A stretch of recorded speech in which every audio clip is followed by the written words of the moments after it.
Okay, good morning, Anna. Thanks for tuning into the Breakfast News on Rajya Sabha television, where we get you the biggest news stories from India and around the globe. My name is Aishwarya Kapoor, and here are the headlines. Prime Minister Modi to address the nearly 2.5 lakh beneficiaries of 12 central and state-run schemes in Rajasthan today. Foundation stone for 13 urban infrastructure projects worth over 2,000 crore rupees to be laid.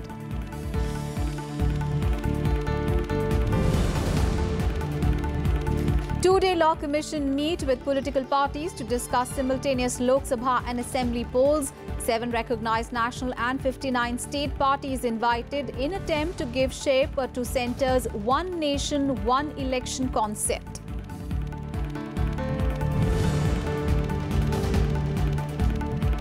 Over 51,000 people across 7 districts in Assam affected as the flood situation continues to worsen. Schools in Nagpur to remain closed as heavy rains forecast for the next 48 hours.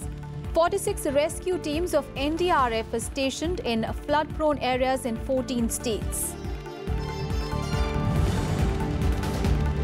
World powers back Iran oil exports despite US sanctions threat. At a meeting in Vienna, Britain, France, Germany, Russia and China vow to remain committed to the 2015 nuclear deal and continue building trade and investment links with Iran.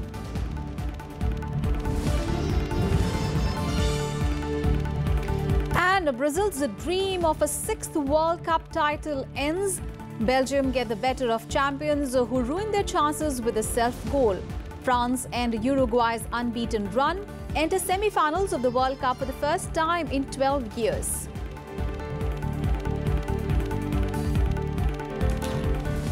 Our top story is from Rajasthan, where Prime Minister Narendra Modi will be in Jaipur today, where he will interact with about 2.5 lakh beneficiaries of 12 welfare schemes run by the centre and the state government. The interaction will be held at Amrudon Ka Bagh. The state government has arranged over 5,500 buses to ferry the beneficiaries of the government schemes from various parts of Rajasthan to the venue. Prime Minister Modi will also launch a smart city initiative in Jaipur. The Pink City has been turned into a fortress ahead of the Prime Minister's rally. Sensitive areas in the city are under the watch of CCTV cameras. Temporary control rooms have also been set up to alert the field units if they spot any suspicious activity. Prime Minister Modi will also lay the foundation stone for 13 urban infrastructure projects in the state with a total outlay of over 2,100 crore rupees. And we have with us Ravindra Singh Shuran, who is joining us live from Jaipur. A very good morning, Ravindra. So Prime Minister Narendra Modi will be in the Pink City today. He is going to meet about 2.5 lakh beneficiaries of various centre and government schemes as well. He's also going to launch a smart city initiative. Tell us more.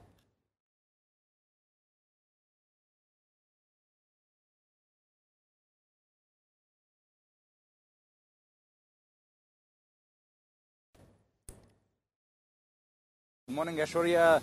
The Pink City is today completely in the saffron mode, and we can see all everywhere the the flags of the BJP. Prime Minister is going to come here. Almost every part of this city is completely dominated today by the posters and hoardings of Prime Minister Narendra Modi, who is going to arrive here around 12:40 in the noon, and he will address a rally at 1 p.m. This is, I think, for the first time in the history of independent India when the Prime Minister is going to talk to the beneficiary of the centre and the state government schemes. He will directly take the feedback from the people, how the scheme is working on the ground, what kind of benefits the people has been able to take in the last 4 years about the schemes which has been launched by the NDA government in the state and the centre. This is for the first time, I think, happening in the country, and the Prime Minister and the political pundits here are also indicating that Prime Minister is also going to set tone for the political election, the election which is going to happen later in the year. BJP has recently received the new president of the BJP Rajasthan unit, Madan Lal Saini, and this is quite crucial rally. We have also seen in the past that there are news of some feud also keep coming between the central leadership in the state Chief. And this rally will also put all the controversies to the rest. And the BJP and the state government are quite hopeful that this rally is not only going to bring some new project for the infrastructure development of Rajasthan, but also it will be a big booster for the government here in the state. Aishwarya. All right. Thank you so much, Ravindra, for all those updates. We'll keep coming back to you in the subsequent bulletins for more on that story. On to the other top story of the day. Well, the Law Commission will hold a two-day consultation beginning today with the major political parties in the national capital on the possibility of holding simultaneous Lok Sabha and Assembly elections. The Commission has written to 7 recognized national and 59 state parties to participate in this meeting. The Commission will hold one-on-one meetings with each of these parties and has also allotted separate time schedule. Now, seeking to give a shape to the government's concept of one nation, one election, the Law Commission's internal working paper has recommending holding this Lok Sabha and the Assembly polls simultaneously, but in 2 phases beginning 2019. The document states that simultaneous polls can take place in 2024. And Delhi Lieutenant Governor Anil Kejriwal on Friday assured the Aam Aadmi Party government of his support and cooperation in the larger interests of the national capital. Anil Kejriwal gave his assurance during a meeting with the Chief Minister Arvind Kejriwal and Deputy Chief Minister Manish Sisodia yesterday, but he added that Home Ministry's 2015 notification that services fall outside the purview of the Delhi Legislative Assembly continues to be valid. Earlier, Arvind Kejriwal had asserted that the LG had refused to give control of the services department to the city government. He claimed that the centre was going against the order of the Supreme Court. Kejriwal has also sought an appointment with Home Minister Rajnath Singh to urge him to ensure implementation of the Supreme Court's order on governance in Delhi. ये बेहद गंभीर मामला है कि सीधे सीधे वो मान रहे हैं इस बात को कि हाँ भाई 3 सब्जेक्ट्स के अलावा सारी पावर आपकी है, लेकिन वो एक उलझाने वाली बात होती है ना, जब आपने करना नहीं है तो कोई बहाना ढूंढते हैं, वो बहाना ढूंढने की कोशिश कर रहे हैं. On to some other news now. Reacting to Arvind Kejriwal's allegations, the centre has asserted that it will be against the law to take a final view on the matter related to services as it is still pending before the Supreme Court. In a statement, the Home Ministry also denied that it has given advice to the LG to ignore the Supreme Court order. It called the suggestion as misleading. Hours after the Supreme Court's judgment on powers of the Delhi government, the Kejriwal government had introduced a new system for the transfer and postings of bureaucrats, making the Chief Minister the only approving authority. However, the Services Department refused to comply, saying that the Supreme Court did not abolish the notification issued in 2015, which made the MHA the authority for the transfers and postings. Meanwhile, the Madras High Court issued a notice to the MHA on a plea challenging the validity of 2 clarifications issued by it last year on powers enjoyed by the Lieutenant Governor of a union territory. The MHA had in the clarifications made it clear that the LG enjoys more power than a governor of a state and can act without the aid and advice of the Council of Ministers. And Prime Minister Narendra Modi met his Bhutanese counterpart Shering Tobgay on Friday to boost bilateral ties. Now, India has assured Bhutan of all possible help required for the development needs and demands, and both the leaders held delegation-level talks and discussed ways to strengthen bilateral ties. They assured that their relationship in hydropower will continue between the 2 nations, and the visiting Prime Minister also called on President Ramnath Kovind. Prime Minister Narendra Modi held a summit meeting with his Bhutanese counterpart on Friday. Modi complimented the people and the royal government of Bhutan for becoming a middle-income country, while managing to combine the virtues of sustainable development with enhanced happiness quotient of its people. The Prime Minister of Bhutan, Shering Tobgay, later met President Ramnath Kovind, who hoped that the relationship between the 2 countries will deepen further. India and Bhutan share exemplary bilateral relations. Our relations are unique and special. Our cultural and historical linkages make us true and natural friends. Excellency, our relations are based on utmost trust, understanding and sensitivity to mutual concern and interest. I am particularly happy to be here in Delhi at the invitation of Prime Minister Modi during the celebration of 50 years of establishment of diplomatic relations between India and Bhutan. But I remind everybody that it is just 50 years of diplomatic relations, actual relations, true friendship has been going on for centuries, Excellency. Tobgay thanked the Indian government for its support to Bhutan's socio-economic development. Modi conveyed that India deeply valued its development partnership with Bhutan. Both Prime Ministers also reviewed the bilateral economic and hydropower cooperation, including the progress in implementation of the ongoing government-assisted hydroelectric projects in Bhutan. On Saturday, Tobgay will meet Union Finance Minister Piyush Goyal to discuss development assistance as well as impact of GST and demonetization on Bhutan. With inputs from Akhilesh Suman, Bureau Report, Rajya Sabha TV. And State Bank of India Managing Director Arijit Basu has expressed happiness over the British court's decision to freeze Vijay Mallyas' assets and allowing banks to search and seize properties of the fugitive liquor baron. Basu said that Indian banks are working very closely with various agencies, including in the UK, to recover maximum out of the assets that are owned by Vijay Mallyas. Remember, SBI is the leader of the consortium of 13 banks that had lent about 9,000 crore rupees to Vijay Mallyas' now defunct Kingfisher Airlines. And asked about recovery in India, Basu said that the consortium has already recovered 963 crore rupees from the auction of Vijay Mallyas' Indian assets. And Malaysia will not deport controversial Islamic preacher Zakir Naik, wanted in India for hate speech and terror-related activities. Now, this was confirmed by Malaysian Prime Minister Mahathir Mohamad, who said that Naik won't be sent back as long as he does not create any problems in Malaysia. Now, Zakir Naik, who is the founder of Islamic Research Foundation, left India in 2016 for Malaysia, where he was granted permanent residency. Zakir Naik, who is being probed under terror and money laundering charges by the NIA, in a statement said that he would not return to India till he felt safe from unfair prosecution. India, which has an extradition treaty with Malaysia, had earlier asked for Zakir Naik's New Delhi extradition in the month of January. We'll take a very short break here. We'll be back with more news. Stay tuned.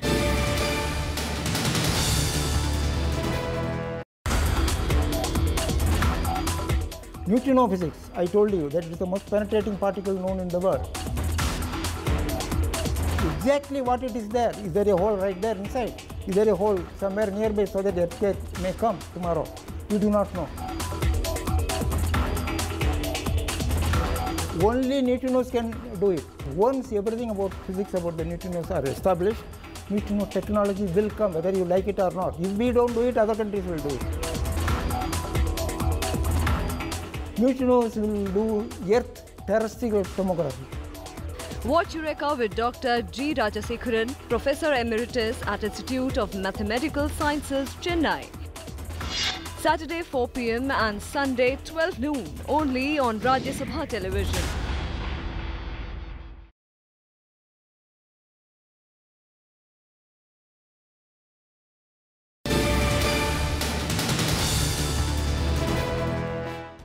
Welcome back after the break. Justice Adarsh Kumar Goyal has been appointed as the chairperson of the National Green Tribunal on the same day that he retired from the Supreme Court. He has been appointed to the post for 5 years, according to a notification by the Department of Personnel and Training. Justice Goyal was appointed a Supreme Court judge in July 2014. Justice Goyal enrolled at the bar in 1974. He practiced before the Punjab and Haryana High Court for 5 years and the Supreme Court and the Delhi High Court for about 22 years. The post of NGT chairperson was lying vacant for more than 6 months since the retirement of Justice Swatantra Kumar on 20th of December last year.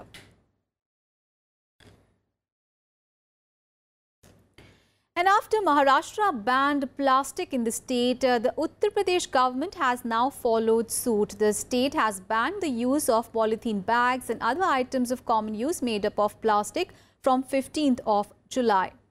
The announcement was made by UP Chief Minister Yogi Adityanath on Friday. In a Twitter message, Yogi Adityanath appealed to the people to cooperate. The officials said that the modalities of the ban were being worked out. Earlier, plastic was banned in the state by the Akhilesh Yadav government in December 2015 as well, but the ban wasn't implemented effectively. Meanwhile, the flood situation has worsened in Assam, with the 7 districts in the state are badly affected. Over 51,000 people are affected due to floods as the Brahmaputra river remains in spate. The other tributary of the Brahmaputra, Jia Barhali, was flowing above the danger mark at the North Trunk Road in Sonitpur district. Meanwhile, heavy rains continue to batter Nagpur in Maharashtra. The city recorded a whopping 265 millimeters of rainfall in just 9 hours on Friday. The Deputy Director General of the IMD has said that heavy rainfall is expected in the next 24 hours as well. The incessant downpour caused waterlogging in several areas of the city, where incidents of uprooting of trees was also reported. With the flood and rain situation turning grim, the Home Ministry has said that 46 fully equipped rescue teams of the NDRF have been stationed in various flood-prone areas in 14 states of the country. Former Pakistani Prime Minister Nawaz Sharif was sentenced to 10 years of rigorous imprisonment in one of the 3 corruption cases against him in the Panama Papers scandal. The verdict was delivered in the Avonfield corruption case pertaining to the ownership of 4 flats in the posh Avonfield house in London.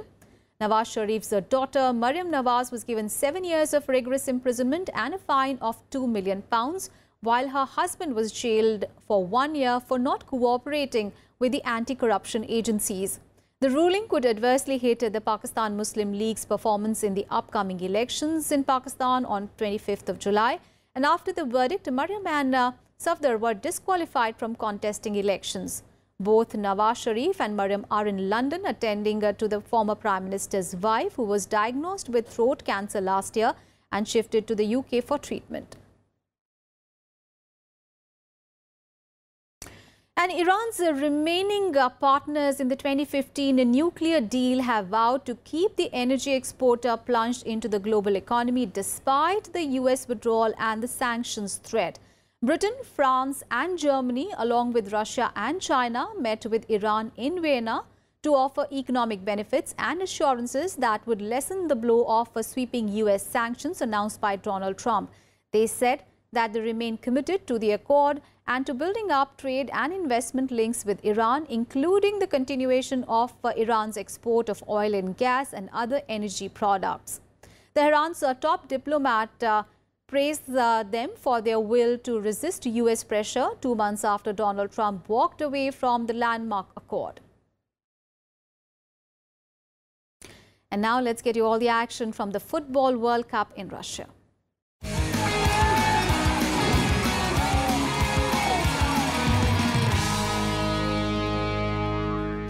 Well, Belgium reached the World Cup semi-finals for the first time in 32 years by holding off 5-time champion Brazil 2-1 on Friday. A superb first half display by Belgium ended Brazil's hope of a record 6th World Cup crown, as Fernandinho's own goal and a superb Kevin De Bruyne strike proved enough to win 2-1 and seal a semi-final spot. The opener for Brazil came after a bit of fortune. Fernandinho's arm helping Belgium captain header land in his own net in the 13th minute. Then at the 31st minute, Kevin De Bruyne put Belgium up 2-0 by completing a counter-attack led by Lukaku. And in the second half, Brazil's changes stirred the team, and substitute Augusto reduced the deficit with a header in the 76th minute. But it was too late for Brazil to muster an equalizer, as efforts to force the game into extra time were thwarted by the Belgian goalkeeper. Let's get a perspective on yesterday's match. We have with us Jyotian Burette, a former national football player, joining us this morning. A very good morning, Ms. Burette. So it is goodbye South America. Belgium knocking off Brazil 2-1, moving to the semi-finals to face France. How do you look at this match? Because I thought it was one of the best matches that I've seen so far in this World Cup. A very good match to watch. You know, Belgium played some really good football yesterday. Brazil, I feel, didn't have an answer to them when they were attacking. You know, whenever Belgium went forward, they looked dangerous. A great link-up play between De Bruyne and Hazard. Up front, Lukaku being brilliant, you know, individual brilliance. Brazil just didn't seem to be able to score yesterday. Of course, Courtois was excellent in goal. He seemed unbeatable on the night. A bit unlucky with that first goal, but the second goal definitely well-deserved for Belgium. Absolutely, and I thought that in the second half, you know, Brazil looked as if they are going to really attack. They dominated the second half also, but you know, they just couldn't find salvation in the form of a second goal. So yeah, they did. They tried everything that they could possibly try. You know, they were attacking, but they just couldn't find a chink in the armor of the Belgians. And hats off to great defending, great compactness at the back. They managed to pull it off. In fact, the best person who came closest to scoring for Brazil was Augusto, the substitute. Absolutely. And speaking about the other match that we saw yesterday, of course, France is into the World Cup semi-finals for the first time in 12 years after beating Uruguay 2-0. Goals from Varane and Griezmann were enough to help France book a berth in the semi-finals. Varane opened the scoring in the 40th minute, racing across to the area to meet a free kick and struck a glancing header that went into the far corner behind Uruguay goalkeeper Muslera. And in the second half, for Uruguay goalkeeper Muslera's error really contributing to Griezmann's clincher in the 61st minute. Now, these were the only second and the third goals conceded by Uruguay in the 5 World Cup matches. Uruguay played without their striker Cavani, who sat on the bench with an injured left calf. And France have beaten Uruguay for the first time in 4 World Cup meetings. They're head-to-head against Uruguay now at 1 win apiece with 2 draws. And let's also now take a reaction from Ms. Burette. Ms. Burette, if you look at, if you actually ignore Mbappe's play acting yesterday, France, in fact, had just too much class really for Uruguay all over the pitch. I agree. You know, they outplayed Uruguay yesterday.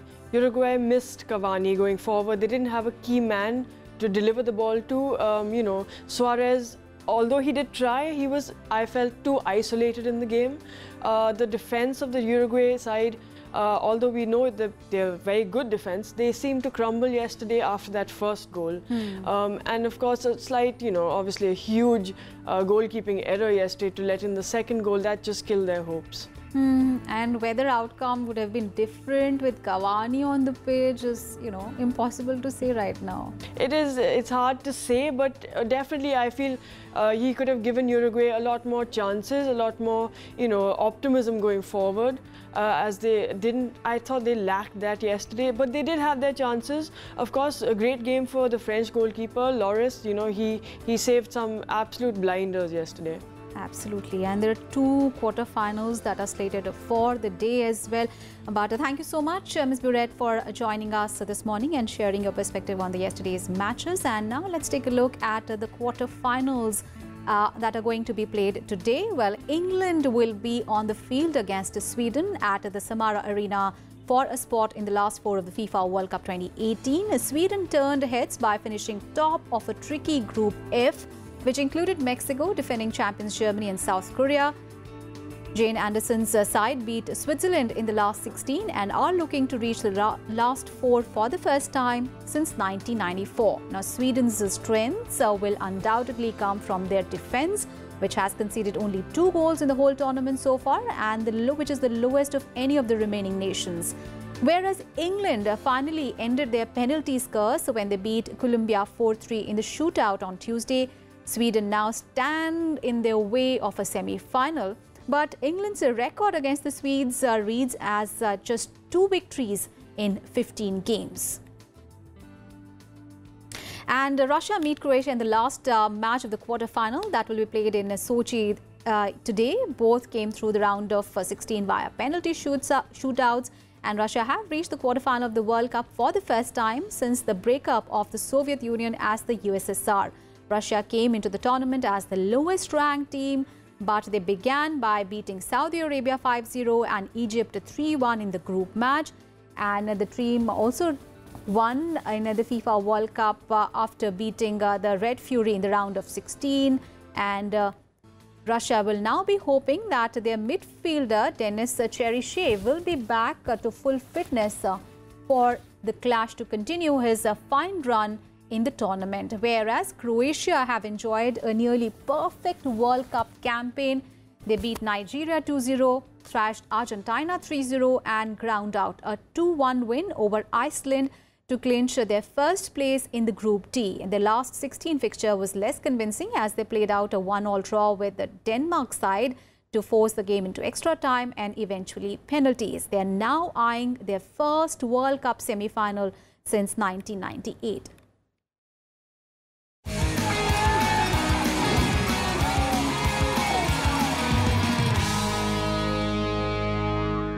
Now news from the badminton world, and India's journey in the ongoing Indonesian Open ended when PV Sindhu and HS Pranoy lost in the quarterfinals.